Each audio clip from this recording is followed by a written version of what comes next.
5 camper vans, thousands of dollars lost, and owners who realized the mistake about 11 months too late. What you're about to see isn't a list of bad vans. These are vans that look incredible in showrooms, photograph beautifully on Instagram, and get glowing reviews from people who've owned them for 30 days. The problem shows up at month 4, month 7, month 11, right after you're emotionally invested and financially committed. I've tracked owner forums, warranty claim patterns, recall data, and real-world reports from USA and European buyers across 2024 and 2025. What I found should change how you shop. These aren't opinions, these are patterns, and patterns are what cost you money when you ignore them. And the biggest mistake buyers make with all 5 of these vans isn't the brand, it's the production year. I'll explain exactly why later, and it will change how you look at every used camper van listing you see. Let's get into it. Van number 1. Fiat Ducato-based Class B conversions, generic Euro brands. The Fiat Ducato is the backbone of European camper van manufacturing. Rapido, AutoTrail, certain Naus models, dozens of brands build on this platform. And that's precisely where the first problem starts. The Ducato itself isn't the issue. The chassis has a proven track record. The issue is what happens when budget-tier converters rush a Ducato-based build to market to compete in the post-pandemic demand surge. Between 2022 and 2024, European campervan production was under massive pressure. Brands scaled fast. Quality control slowed down. What buyers are discovering in 2026 is the hangover from that era. The specific failure patterns that keep appearing: delamination in the sidewalls within 8 to 14 months. That's the outer skin separating from the insulation layer. And once it starts, it doesn't stop. Electrical systems built around low-grade connectors that corrode, particularly in coastal climates, in water ingress around window seals. A problem so common in certain 2023 and 2024 model year builds that some owners have documented it within their first winter. Here's the contrast that matters. A well-converted Ducato, something from Hymer's B-Class line or Swift Group's higher-tier builds, uses the same base vehicle and doesn't have these problems. The difference isn't the chassis, it's the conversion quality, and specifically, whether the brand was building to a standard or building to a price point. If you're looking at a Ducato-based van under £55,000 or $65,000 from a brand you can't find an active owner community for, that's your warning sign. An active owner community means people bought, used, and stayed engaged. No community usually means buyers moved on quietly, or worse, moved on angry. But here's where things get interesting, because the next van on this list fails for the exact opposite reason. Van number 2, Volkswagen California Ocean, 2022 to 2024 production years. Say what you will about the Volkswagen California, and people will, loudly, in both directions, but the 2022 to 2024 production run of the Ocean trim has a documented problem that the brand has been slow to acknowledge publicly. The California Ocean is an aspirational purchase. It's expensive, $70,000 to $90,000 depending on spec and region. It's beautifully designed. The pop roof mechanism is clever. The kitchen layout is genuinely functional. I understand why people buy it. But here's what the brochure doesn't tell you.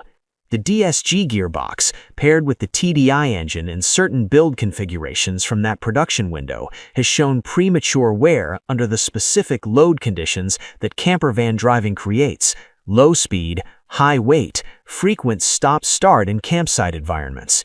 This isn't a theoretical concern. It's showing up in owner reports across German, Dutch, and UK VW forums, and at least 2 independent workshops that specialize in VW campervans have flagged it publicly. The second issue is the California's electrical system.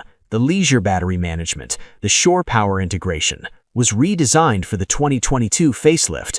Early adopters of that redesign found software instability, unexpected battery drain, charging failures that required dealer resets. Software updates have improved it, but if you're buying used from that window, you need to know which software version is installed. Now here's the controversial part.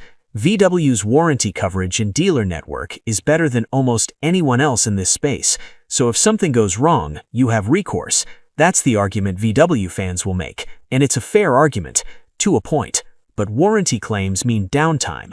Downtime means a van sitting in a dealer while your planned summer trip doesn't happen. That cost doesn't appear on a repair invoice. Who should still consider the California? Buyers who want a daily drivable premium camper van with genuine resale value and aren't planning extended off-grid use. It's a fantastic vehicle for that use case. It is not the right vehicle if you're planning full-time van life or remote travel where reliability is non-negotiable. Now we move to the platform that thousands of van lifers swear by and mechanics quietly complain about. And if you're watching this because you're actively researching your first camper van right now, this next section is exactly where most buyers make the wrong call. Van number 3. Ram ProMaster-based conversions, entry-level USA market. The Ram ProMaster has become a popular conversion base in the US because it's affordable, widely available, and offers the front-wheel drive layout that some converters prefer for floor space. On paper, it makes sense. In practice, there's a pattern that 2026 buyers need to understand before they choose this platform over a Ford Transit or Mercedes Sprinter. The ProMaster's 3.6-liter Pentastar V6 is not a bad engine, but the cooling system, specifically the water pump and the associated hoses, has a higher failure rate under the thermal load that campervan use creates than its direct competitors. When a campervan sits in summer heat with the engine cycling on and off to run climate systems with the added weight of a full conversion, cooling system stress accelerates.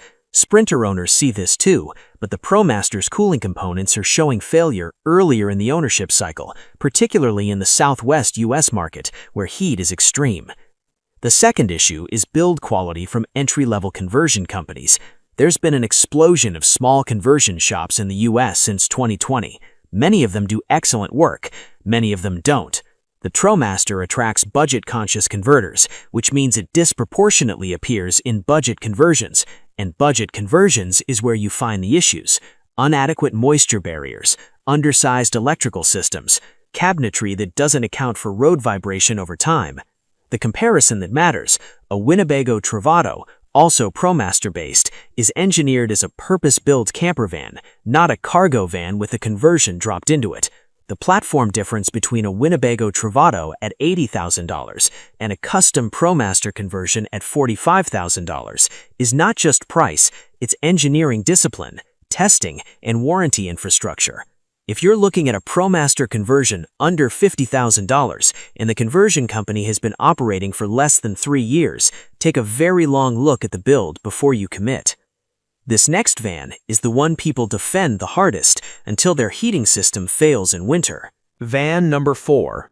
Airstream Interstate 24, 2021 to 2023 models. The Airstream Interstate is a status purchase. You know it, I know it, the buyers know it. That's not criticism. Airstream has built the brand deliberately, and the Interstate is a genuinely premium product in most respects. But the 2021 to 2023 production run of the Interstate 24 specifically has a problem that tracks back to the Mercedes Sprinter platform transition and how Airstream integrated the updated chassis into their production process. Owners have reported persistent issues with the AquaHot hydronic heating system, a high-end feature that heats both the living space and provides hot water. When it works, it's exceptional. When it develops a fault, which multiple Interstate owners in colder climates documented within their first year, it fails in a way that requires specialist diagnosis and expensive parts. Airstream's dealer network is thinner than their brand profile suggests.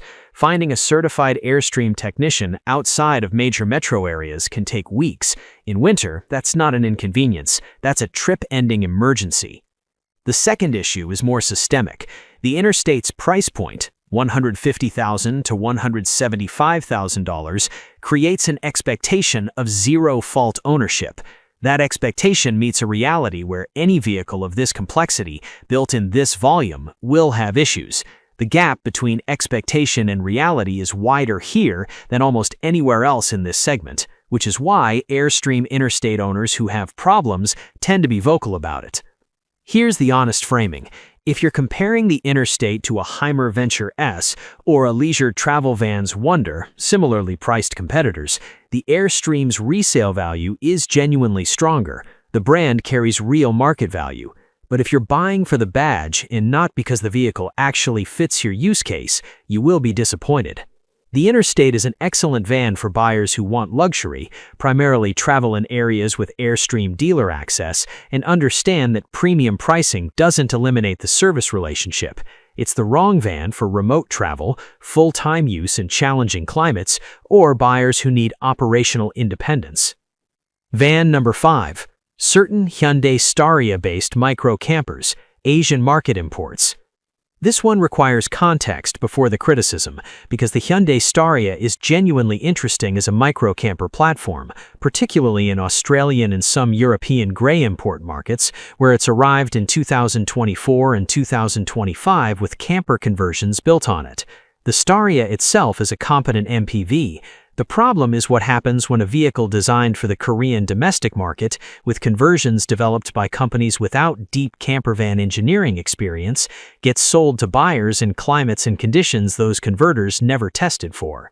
The failure patterns are consistent: insulation inadequate for European winters, electrical integrations that don't account for the battery demands of campervan use over extended periods, and, critically, parts and service infrastructure that simply doesn't exist yet in most Western markets.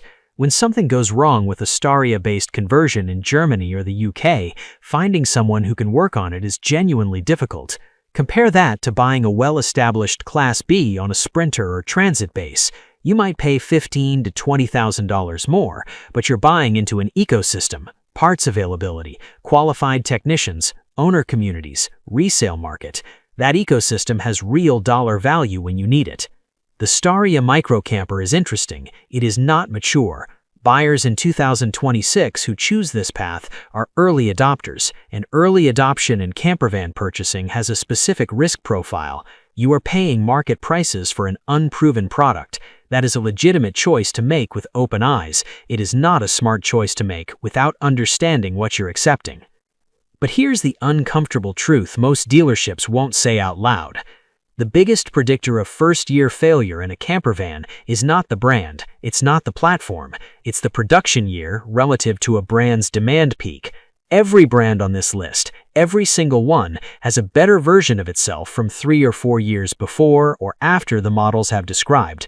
The 2019 Airstream Interstate has fewer documented issues than the 2022.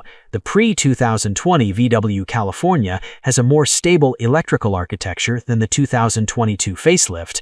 The brands didn't get worse, they got overwhelmed. Demand outpaced quality control, and buyers from 2021 to 2024 absorbed the consequences. In 2026, that wave has largely receded. Production lines have stabilized, quality control has tightened, but the used market is now full of vehicles from that problematic window, and they're priced attractively because the owners who had problems won out.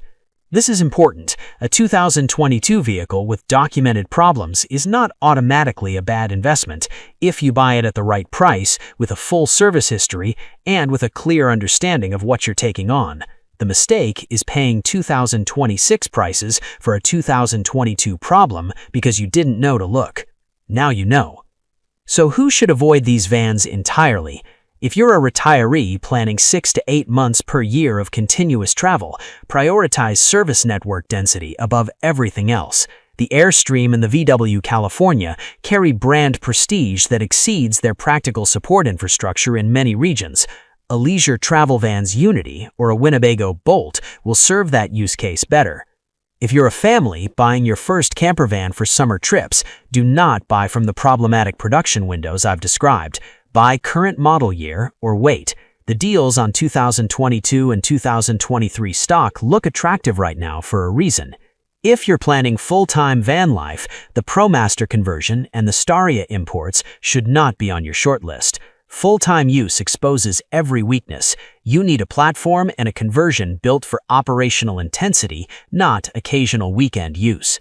The smartest purchase in this market right now is a 2025 model year van from an established manufacturer bought slightly under MSRP as dealers clear inventory, not a 2022 deal, not a gray market import, not an entry-level conversion from a company that launched in 2021. Your van is not just transportation, it's your accommodation, your kitchen, your shelter. The decision deserves the same rigor you'd apply to buying a house, because in daily life impact, it's comparable. The campervan industry has a marketing problem. Everyone sells the lifestyle, almost nobody sells the reality of ownership. The 5 vans on this list are not lemons, they are capable vehicles with real strengths that are being sold to buyers who aren't being given accurate information about the specific risks they carry. That's the actual failure, not always the van, but the sales process surrounding it. Buy with your eyes open, investigate the production year, find the owner forum, look for the complaints, not just the 5-star reviews. And if a deal looks too good at this price point, it usually is. The buyers who regret their campervan purchase almost never say they wish they'd moved faster. They always say they wish they'd waited, researched more, and spent an extra few $1,000s on the right vehicle. Don't be the cautionary tale, be the person someone else learns from, not the person they're learning about. Because the most expensive campervan mistake isn't the van you buy, it's the one you buy too quickly.